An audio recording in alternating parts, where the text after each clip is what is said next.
पाँच ही पेड़ बाबा बगिया लगावे, बगिया में बैठल रखवार। पाँच ही पेड़ बाबा बगिया लगावे, बगिया में बैठे रखवार। घर में से निकली सुनीता बेटी, बहिया पकड़ छटपटाई। घोड़ावा चढ़ले आवे रजवा के पुतवा, बहिया पकड़ बेमलाई।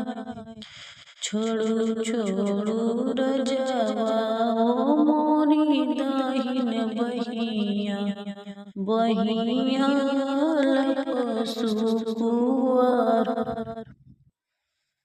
के तू ही हऊ सचवा के डालल, के कर गड़ल सोनार।